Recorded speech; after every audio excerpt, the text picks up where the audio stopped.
Hello friends, welcome to the learning classes में आप सभी का स्वागत है।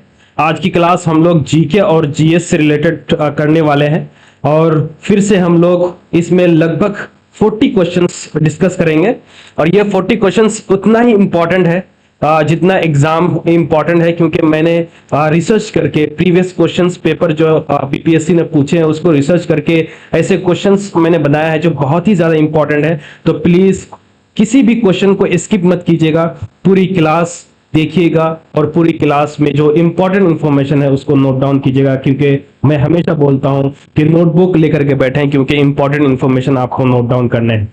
जो क्वेश्चंस हैं करंट अफेयर्स के वो स्पीडी जो मैगजीन है वो बहुत ही इंपॉर्टेंट मैगजीन है जिसमें करंट अफेयर्स छपते हैं, उससे है और ये क्लास 9 है।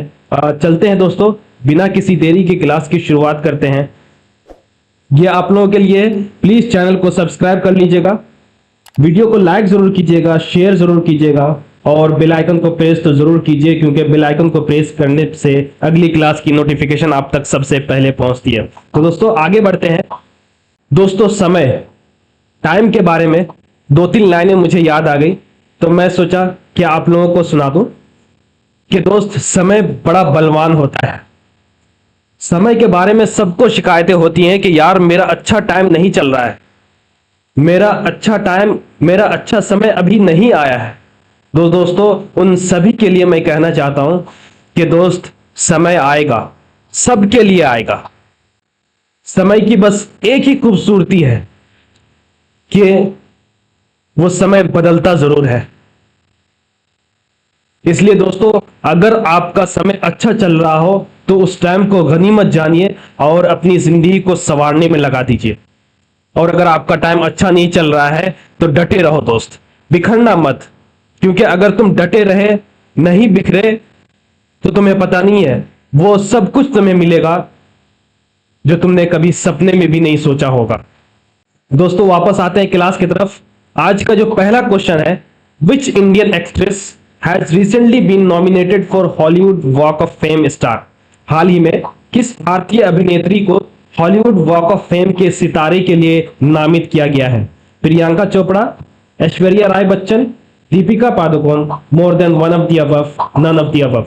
तो दोस्तों हॉलीवुड वॉक ऑफ फेम के star, Hollywood walk of fame star के लिए जिस एक्ट्रेस को नॉमिनेट किया गया है वो है दीपिका पादुकोण। इस वजह से C option is the correct option. C option is the correct option, क्योंकि दीपिका पादुकोण को नॉमिनेट किया गया है Hollywood walk of fame star के लिए। दोस्तों आगे बढ़ते हैं, अगला क्वेश्चन देखते हैं। By what time has the Indian army launch, by what name has the Indian army launched a campaign to ensure safe and peaceful Shri Amarnath Yatra 2025। Shri Amarnath Yatra 2025, आप लोगों को पता है कि श्री अमरनाथ यात्रा 2025 इससे पहले जो है ना बहुत सारे हादसा हो चुके हैं, चाहे वो ट्रांसपोर्ट से रिलेटेड हो या फिर ट्रांसपोर्ट के अलावा दूसरी चीजों से रिलेटेड हो, बहुत सारे हादसा हो चुके हैं। तो इसको सेफ और पीसफुल बनाने के लिए इंडियन आर्मी ने एक कैंपेन लॉन्च किया है। भारतीय सेना ने सुरक्षित और शांतिपूर्ण श्री अमरनाथ यात्रा 2025 के लिए किस नाम से अभियान शुरू किया है? Operation Shiva, operation Sadbhavana, operation Rakshak, more than one of the above, none of the above. तो दोस्तों इंडियन आर्मी ने जिस नाम से श्री अमरनाथ यात्रा सेफ और शांतिपूर्ण श्री अमरनाथ यात्रा के लिए जिस अभियान का शुरू किया है, जो अभियान शुरू किया है वो ऑपरेशन शिवा है। इस वजह से ये option is the correct option, ये option is the correct option, क्योंकि श्री अमरनाथ यात्रा सेफ और शांतिपूर्ण श्री अमरनाथ यात्रा के लिए इंडियन आर्मी ने ऑपरेशन शिवा की शुरुआत किया है। दोस्तों आगे बढ़ते हैं, अगला क्वेश्चन देखते हैं। Who has recently been awarded the countries highest civilian honour, officer of the order of the star of Ghana by the government of घाना। हाल ही में घाना सरकार द्वारा देश के सर्वोच्च नागरिक सम्मान officer of the order of the star of Ghana से किससे सम्मानित किया गया है? यानी घाना सरकार ने अपना जो सर्वोच्च नागरिक सम्मान है, घाना सरकार का जो घाना देश एक देश है जिसका सर्वोच्च नागरिक सम्मान जो है जिस नाम से मशहूर है वो है officer of the order of the star of घाना। ये उसका हाईएस्ट, जैसे इंडिया का जो है भारत रत्न, भारत रत्न, उसी तरह घाना का जो है ना ये officer of the order of the star of घाना है। उसी तरह कमेंट करके जरूर बताइए कि नामीबिया जो देश है उसका जो हाईएस्ट या सर्वोच्च नागरिक सम्मान है उसका नाम क्या है, जरूर जो है ना कमेंट करके जरूर बताइए दोस्तों। तो हाल ही में घाना सरकार द्वारा देश के सर्वोच्च नागरिक सम्मान officer of the order of the star of Ghana से किसे सम्मानित किया है? ऑप्शन देखते हैं, Giorgia Meloni, B Narendra Modi, C Donald Trump, D more than one of the above, none of the above. तो दोस्तों घाना सरकार ने अपना जो सर्वोच्च नागरिक सम्मान है वो रिसेंटली नरेंद्र मोदी को दिया है। इस वजह से B option is the correct option, B option is the correct option, क्योंकि घाना सरकार ने अपना सर्वोच्च नागरिक सम्मान नरेंद्र मोदी को दिया है। दोस्तों आगे बढ़ते हैं, अगला क्वेश्चन देखते हैं। By whom has the central government renamed the National Institute of Public Cooperation and Child Development NIPCCD? यानी केंद्र सरकार ने राष्ट्रीय जन सहयोग और बाल विकास संस्थान, ये NIPCD जो है राष्ट्रीय जन सहयोग और बाल विकास संस्थान का नाम बदलकर किसके नाम पर रखा है? Rani Lakshmibai, Savitri Phule, Kasturba Gandhi, more than one of the above, none of the above. तो दोस्तों केंद्र सरकार जो सेंट्रल गवर्नमेंट है अभी जो NIPCCD है जिसका नाम हिंदी में राष्ट्रीय जन सहयोग और बाल विकास संस्थान है, उसका नाम जो है ना बदल करके सावित्री फुले के नाम पे रखा है। इस वजह से B option is the correct option, B option is the correct option, क्योंकि सेंट्रल गवर्नमेंट ने रिसेंटली सावित्री फुले के नाम पर राष्ट्रीय जन सहयोग और बाल विकास संस्थान का नाम रखा है। दोस्तों आगे बढ़ते हैं, अगला क्वेश्चन देखते हैं। The trade name of the basic lead carbonate is, basic lead carbonate का व्यापारिक नाम क्या है? व्हाइट लीड,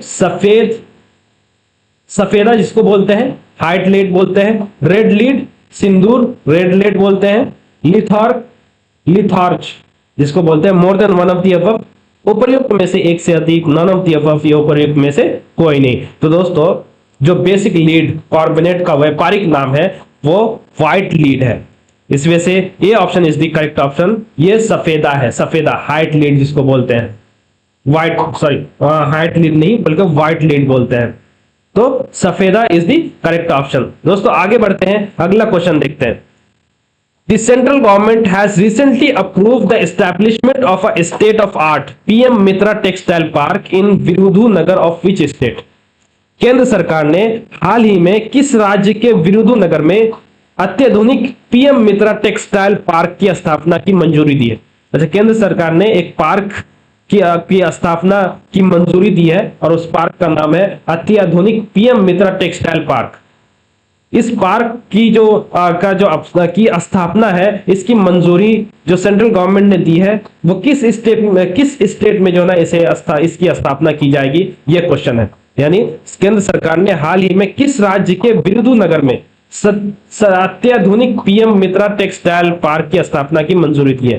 तो एक राज्य है जिसके विरुधुनगर एक शहर है, वहां पे इस पार्क की स्थापना की मंजूरी दी गई है। तो ये जो विरुधुनगर है वो किस स्टेट में है वो देखना है, तेलंगाना में है, कर्नाटका में है, तमिलनाडु में है, more than one of the above, none of the above. दोस्तों विरुधुनगर जो है तमिलनाडु में है, इस वजह से C option is the correct option, C option is the correct option. आगे बढ़ते हैं दोस्तों, अगला क्वेश्चन देखते हैं। Which of the following elements has the largest atomic radius? निम्नलिखित में से किस तत्व की परमाणु ऊर्जा लार्जेस्ट एटॉमिक रेडियस सबसे बड़ी है? त्रिज्या जो है यानी लार्जेस्ट एटॉमिक रेडियस त्रिज्या को बोलते हैं, सबसे बड़ी है।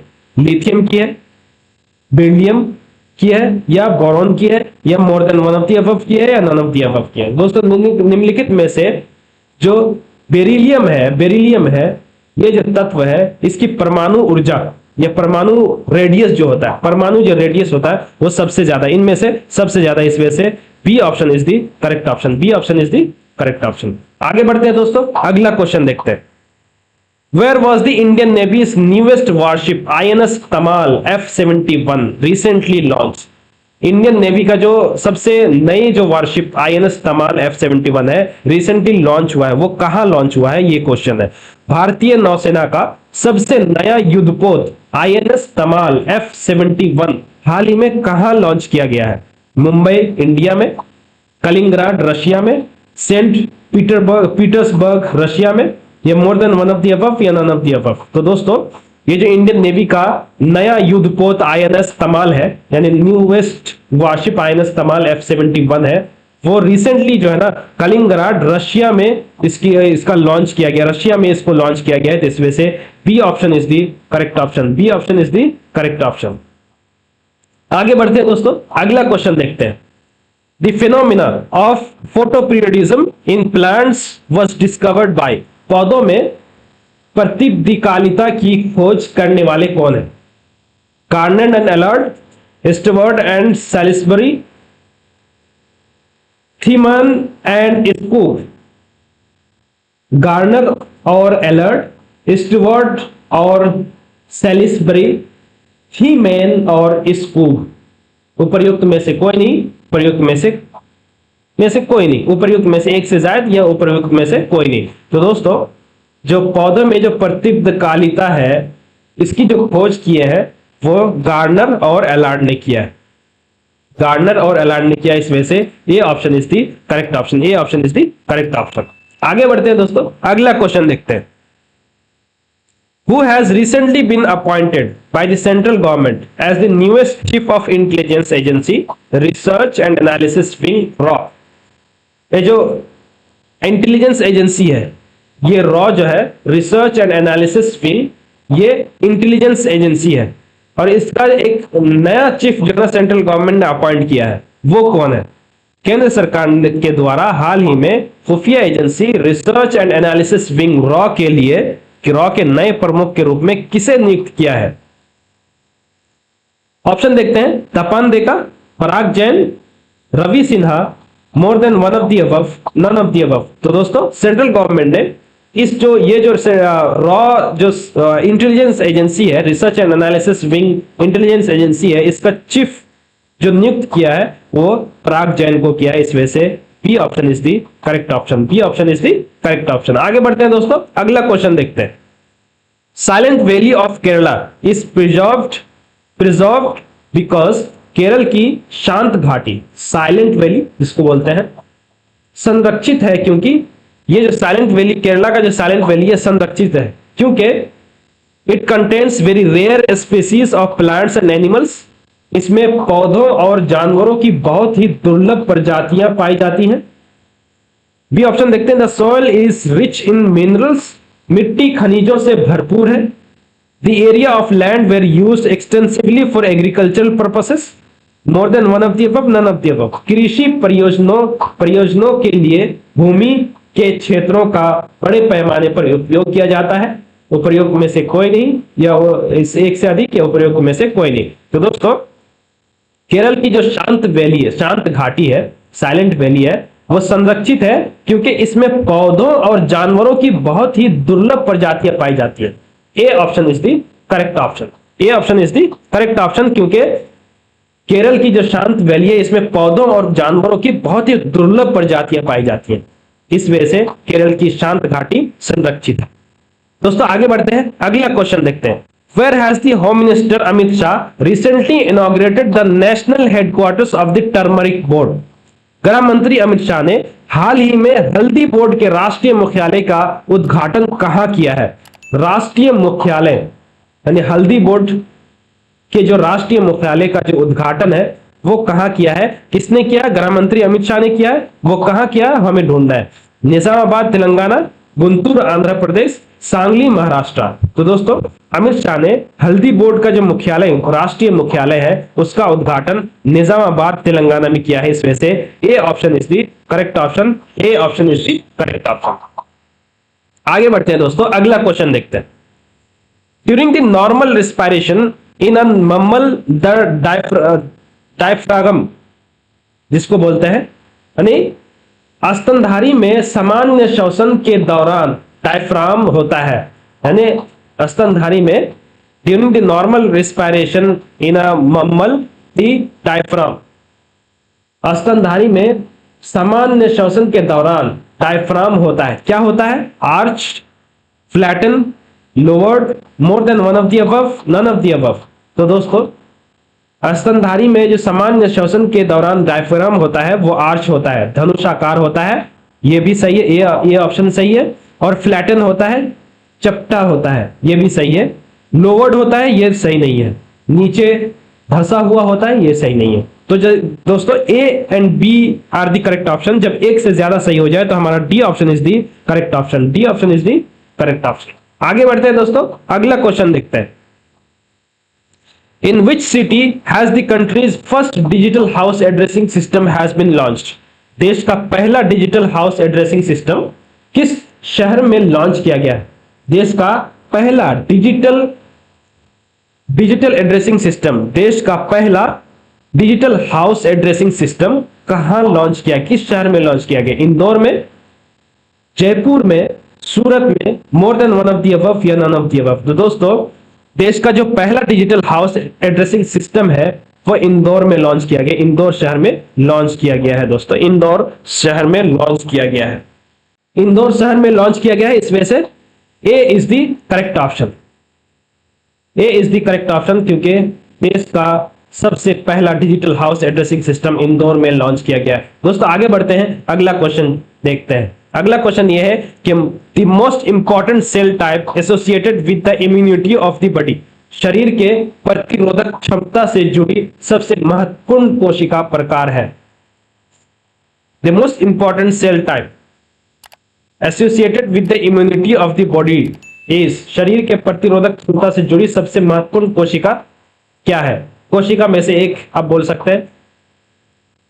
तो पहला है प्लेटलेट्स, प्लेटलेट्स, लिम्फोसाइट्स, लिम्फोसाइट जिसको बोलते हैं, RBCs, RBC, more than one of the above, none of the above. तो दोस्तों शरीर की जो प्रतिरोधक क्षमता है उससे जुड़ी सबसे महत्वपूर्ण जो कोशिका प्रकार है वो लिम्फोसाइट है, लिम्फोसाइट है। इसमें से B option is the correct option, B option is the correct option. आगे बढ़ते हैं दोस्तों, अगला क्वेश्चन देखते हैं। Whose journey is described in the recently discussed book Emergency Diaries? हाल ही में चर्चा में रही पुस्तक इमरजेंसी डायरी में किसकी यात्रा का वर्णन किया गया है? जो इमरजेंसी डायरी है, रिसेंटली बहुत चर्चा में ये किताब थी, तो इसमें किसकी यात्रा का वर्णन किया गया है दोस्तों, ये क्वेश्चन है। ऑप्शन देखते हैं कि Atal Bihari Vajpayee, Narendra Modi, Amit Shah, more than one of the above, none of the above. तो दोस्तों इमरजेंसी डायरीज जो है ये चर्चा में रही है, ये पुस्तक, इसमें जिसकी जर्नी का वर्णन किया गया है वह है नरेंद्र मोदी। इसमें से B option is the correct option. दोस्तों नरेंद्र मोदी के बारे में थोड़ा सा और कमेंट कीजिए कि घाना जो सरकार है, इसने अपना जो हाईएस्ट सिविलियन अवार्ड है उन्होंने नरेंद्र मोदी को दिया है। तो दोस्तों एक और देश है जो नामीबिया है, नामीबिया, इसके बारे में कमेंट जरूर कीजिए कि नामीबिया ने अपना जो हाईएस्ट सिविलियन अवार्ड है वो किसको दिया है, ये कमेंट करके जरूर बताइए दोस्तों, कमेंट जरूर कीजिए। कमेंट के साथ साथ दोस्तों चैनल को सब्सक्राइब कर लीजिए, लाइक जरूर कीजिए वीडियो को, कमेंट जरूर कीजिए, शेयर जरूर कीजिए और बेल आइकन को प्रेस जरूर कीजिए, क्योंकि बेल आइकन को प्रेस करने से अगली क्लास की नोटिफिकेशन आप तक सबसे पहले पहुंचती है। दोस्तों आगे बढ़ते हैं, अगला क्वेश्चन देखते हैं। अगला क्वेश्चन यह है कि द बुक इन टाइटल, जो बुक है Gyan Deepak, was authored by a great saint. Gyan Deepak नामक पुस्तक की रचना किस महान संत ने की थी? ज्ञान दीपक जो पुस्तक है, इस पुस्तक की जो रचना है किस महान संत ने की थी? सालार मसूद गाजी, Dariya Sahib, Imam Shah Fakih, more than one of the above, none of the above. तो दोस्तों जिस सेंट ने ज्ञान दीपक नामक पुस्तक की रचना की है वह है दरिया साहिब। इसमें से B option is the correct option, B option is the correct option. आगे बढ़ते हैं दोस्तों, अगला क्वेश्चन देखते हैं। Where was the first astro tourism festival recently organised? हाल ही में पहला एस्ट्रो टूरिज्म महोत्सव कहां आयोजित किया गया है? ये जो फर्स्ट एस्ट्रो टूरिज्म फेस्टिवल ये एक फेस्टिवल है, और इसका जो first astro tourism festival recently organise हुआ है वो कहां हुआ है, ये क्वेश्चन है। दार्जिलिंग में हुआ है, शिमला में हुआ है, लेह में हुआ है, more than one of the above, none of the above. तो दोस्तों जो फर्स्ट एस्ट्रो टूरिज्म महोत्सव है वो लेह में आयोजित हुआ है, लेह में आयोजित हुआ है। इस वजह से C option is the correct option. आगे बढ़ते हैं दोस्तों, अगला क्वेश्चन देखते हैं। Which agency in India has launch Utsah portal? एक कोई एजेंसी है इंडिया में, भारत में किस एजेंसी ने उत्साह पोर्टल का शुभारंभ किया? कोई एक एजेंसी है इंडिया में जो ऑप्शन में है, इनमें से कौन सी एजेंसी है जिसने उत्साह पोर्टल लॉन्च किया है? यानी भारत में किस एजेंसी ने उत्साह पोर्टल का शुभारंभ किया है? यूजीसी ने, एआईसीटीई ने, एमसीआई ने, किसने किया है दोस्तों? इंडिया में जो उत्साह पोर्टल का लॉन्च हुआ है, इंडिया में जिस एजेंसी ने उत्साह पोर्टल का शुभारंभ किया है या उत्साह पोर्टल को लॉन्च किया है वो यूजीसी है। इस वजह से ये option is the correct option, ये option is the correct option. आगे बढ़ते हैं दोस्तों, अगला क्वेश्चन देखते हैं। Where was the annual climate change conference 2025 recently held? साल 2025 का वार्षिक जलवायु परिवर्तन सम्मेलन हाल ही में कहां आयोजित किया गया है? साल 2025 का वार्षिक जलवायु परिवर्तन सम्मेलन, ये जो जलवायु वार्षिक या जलवायु परिवर्तन सम्मेलन है, the climate change conference, the annual climate change conference 2025 हाल ही में कहां आयोजित हुआ है? पेरिस फ्रांस में, जेनेवा स्विट्जरलैंड में, बॉन जर्मनी में, more than one of the above, none of the above. दोस्तों वार्षिक जलवायु परिवर्तन सम्मेलन 2025 जो आयोजित हुआ था वो बॉन जर्मनी में हुआ। इस वजह से C option is the correct option, C option is the correct option, क्योंकि ये जो कॉन्फ्रेंस है 2025 का क्लाइमेट चेंज कॉन्फ्रेंस ये जर्मनी में आयोजित हुआ है। दोस्तों आगे बढ़ते हैं, अगला क्वेश्चन देखते हैं। APJ Abdul Kalam satellite launch vehicle mission was launch on? APJ Abdul Kalam satellite launch vehicle mission को लॉन्च किया गया था, कब किया गया था? जो APJ Abdul Kalam satellite launch vehicle जो है, APJ Abdul Kalam satellite launch vehicle mission, यहां तक एक मिशन का नाम है, ये लॉन्च कब हुआ था ये क्वेश्चन है। 13 फरवरी 2023, 28 फरवरी 2023, 98 फरवरी 2023। तो दोस्तों ये जो मिशन है ये मिशन लॉन्च हुआ था 19 फरवरी 2023, 19 फरवरी 2023। इसमें से C option is the correct option, C option is the correct option. आगे बढ़ते हैं दोस्तों, अगला क्वेश्चन देखते हैं। In which city has the union cabinet recently approved the establishment of potato and sweet potato research and development centre? एक development centre का establishment के लिए अप्रूवल जो है ना कैबिनेट की तरफ से मिल गया है, केंद्रीय मंत्रिमंडल की तरफ से मिल गया है, और वो जो है ना डेवलपमेंट सेंटर क्या है? Potato and sweet potato research and development centre है। कौन से शहर में केंद्रीय मंत्रिमंडल ने हाल ही में आलू और शकरकंद अनुसंधान और विकास केंद्र की स्थापना की मंजूरी दी है? केंद्र सरकार ने हाल ही में आलू और शकरकंद अनुसंधान और विकास केंद्र की स्थापना की मंजूरी दी है, और किस शहर में इसको जो है ना बनाने की मंजूरी दी है वो क्वेश्चन? मेरठ में, आगरा में, कानपुर में। तो दोस्तों केंद्रीय मंत्रिमंडल ने आलू और शकरकंद अनुसंधान और विकास केंद्र की स्थापना के लिए मेरठ को अप्रूव किया है, आगरा को अप्रूव किया। इस वजह से B option is the correct option, B option is the correct option. आगे बढ़ते हैं दोस्तों। In which city was the first pure green hydrogen plant commission?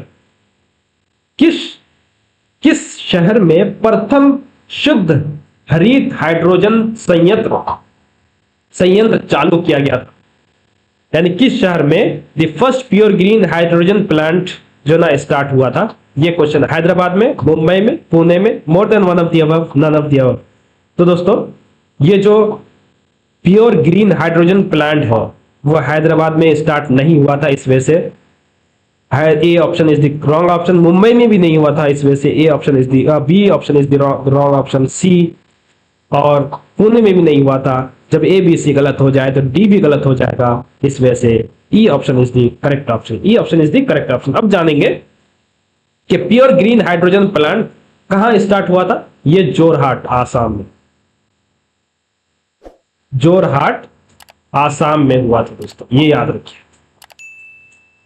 Assam में हुआ था। तो दोस्तों आगे बढ़ते हैं, अगला क्वेश्चन देखते हैं। Who has recently become the second Indian after Rakesh Sharma to reach the International Space Station (ISS) and the first Indian to live and work on this?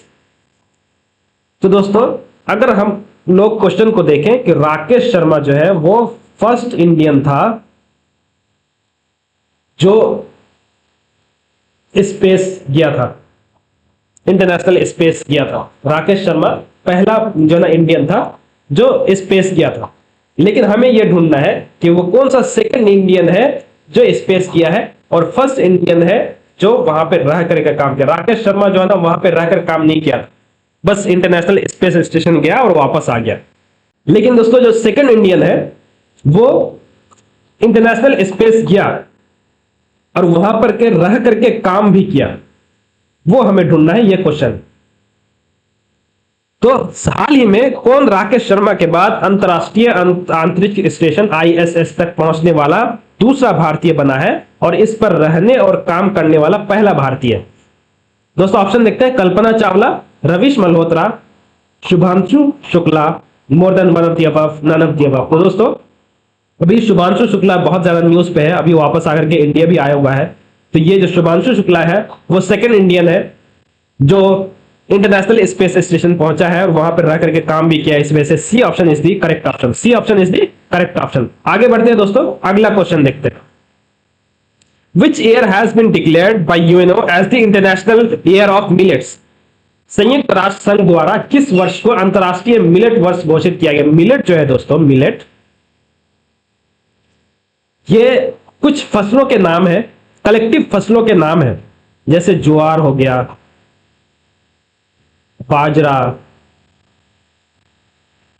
सामा जिसको बोलते हैं, ये सब का जो ना, और अभी भी बहुत अमाउंट ऑफ पीपल जो है ना इसको अपने फूड के तौर पर यूज करते हैं, तो मिलेट्स इसको कहते हैं। तो इंटरनेशनल ईयर ऑफ मिलेट जो है ना यूएनओ ने किस ईयर को डिक्लेयर किया है, ये क्वेश्चन है। तो दोस्तों 2023, 2022, 2024। तो दोस्तों 2023 is the correct option. UNO ने 2023 को इंटरनेशनल ईयर ऑफ मिलेट घोषित किया है। दोस्तों आगे बढ़ते हैं, अगला क्वेश्चन देखते हैं। Where was the NATO summit 2025 recently held? NATO शिखर सम्मेलन 2025 हाल ही में कहां आयोजित किया गया है। Brussels Belgium, the Hague Netherlands, Washington DC USA, more than one of the above, none of the above. तो दोस्तों जो रिसेंटली जो नेटो समिट 2025 है वो उसका आयोजित ढूंढने से पहले दोस्तों हमें यह जानना चाहिए कि नेटो का स्थापना कहां पे हुआ और नेटो क्यों जो ना इसकी स्थापना हुई थी, ये कॉजेस हमको जानना बहुत जरूरी है। नेटो में जो कंट्रीज हैं वो कितने हैं, वो कौन कौन सी कंट्री है, कौन सी कंट्री है, ये भी हमें जानना बहुत जरूरी है। तो दोस्तों ये रिसर्च करके जरूर कमेंट में बताइए, हम अगली क्लास में नेटो के बारे में एक क्लास जरूर लेने वाले हैं। तो दोस्तों ये कमेंट करके जरूर बताइएगा ये कमेंट नेटो कब स्थापना हुआ, क्या वजह थी, कंट्रीज कौन कौन से हैं और कितने कंट्रीज जो है ना इसमें है। तो अभी चलते हैं क्वेश्चन पे। द नेटो समिट 2025 रिसेंटली जो आयोजित हुआ था वो द हेग नेदरलैंड में हुआ है दोस्तों, इस वजह से B option is the correct option. B option is the correct option. आगे बढ़ते हैं दोस्तों, अगला क्वेश्चन देखते हैं। Who among the following won 2022 Nobel peace prize. निम्नलिखित में से किसने 2022 का नोबेल शांति पुरस्कार जीता है। नोबेल पीस प्राइज जो है ना 2022 में किसने जीता है। तो ऑप्शन देखते हैं, जैसे एलिस बियालियात्स्की, नादिया मुराद, मारिया रेसा, non more than one of the above, प्रयोगों में से एक से अधिक, नॉन ऑफ द अबव, उपयुक्त में से कोई नहीं। तो दोस्तों नोबेल पीस प्राइज 2025 जिस शख्स ने जीता है वो है Ales Bialiatski. Ales Bialiatski, A option is the correct option, A option is the correct option. आगे बढ़ते हैं दोस्तों, अगला क्वेश्चन देखते हैं। What is India's rank among 193 countries in the 10th sustainable development goal SDG list release by the UN, United Nations. United Nations के द्वारा एक लिस्ट जारी की जाती है और वो है सस्टेनेबल डेवलपमेंट गोल एसडीजी का जो लिस्ट है वो यूएन द्वारा जारी किया जाता है। ये एक क्वेश्चन बन सकता है, ये क्वेश्चन है, ये पूछा जा सकता है कि by which organisation sustainable development goal SDG list is released. किस ऑर्गेनाइजेशन के द्वारा sustainable development goal SDG release की जाती है, ये क्वेश्चन बन सकता है। यूनाइटेड नेशन इसे रिलीज करती है, ये जरूर याद रखिए दोस्तों।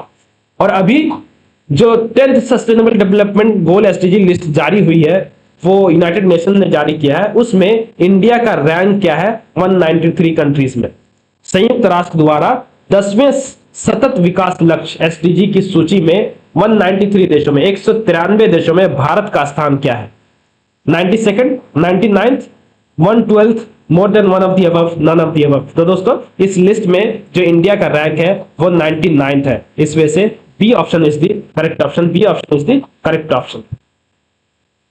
आगे बढ़ते हैं दोस्तों, अगला क्वेश्चन देखते हैं। Who is the chairman of the state commission for backward classes appointed by the Bihar government on 2 जनवरी 2022? 2 जनवरी 2022 को बिहार सरकार द्वारा नियुक्त राज्य पिछड़ा वर्ग आयोग के अध्यक्ष कौन है? 2 जनवरी 2022 को बिहार सरकार ने एक जो ना एक गवर्नमेंट ने चेयरमैन नियुक्त किया था, चेयरमैन नियुक्त किया था। किसके लिए, किसके लिए नियुक्त किया गया था दोस्तों? बैकवर्ड क्लासेस, पिछड़ा वर्ग आयोग के लिए, पिछड़ा वर्ग आयोग के लिए। The commission for classes appointed, जो पिछड़ा वर्ग आयोग है उसके अध्यक्ष नियुक्त किया था बिहार सरकार ने 2022 2 जनवरी को। वो कौन थे? वो क्वेश्चन है कि जस्टिस संजय कुमार थे, जस्टिस वाल्मीकि प्रसाद सिन्हा थे या जस्टिस इकबाल ए अंसारी थे? न्यायमूर्ति संजय कुमार, न्यायमूर्ति वाल्मीकि प्रसाद सिन्हा, न्यायमूर्ति इकबाल ए अंसारी। उपर्युक्त में से एक से अधिक, उपर्युक्त में से कोई नहीं। तो दोस्तों 2 जनवरी 2022 को बिहार सरकार द्वारा पिछड़ा वर्ग आयोग के जो अध्यक्ष है उसका जो नियुक्ति हुई थी वो बिहार सरकार ने न्यायमूर्ति संजय कुमार को किया था। ये 3 साल के लिए होता है, 3 साल के, 3 इयर्स, 3 साल के लिए किया था। और अभी भी जो इस कमीशन का जो अध्यक्ष है वो न्यायमूर्ति संजय कुमार ही है। इससे A option is the correct option, A option is the correct option. आगे बढ़ते हैं दोस्तों, अगला क्वेश्चन देखते हैं। In which state was the country's longest 9.76 kilometre 6-लेन cable stayed bridge recently inaugurated?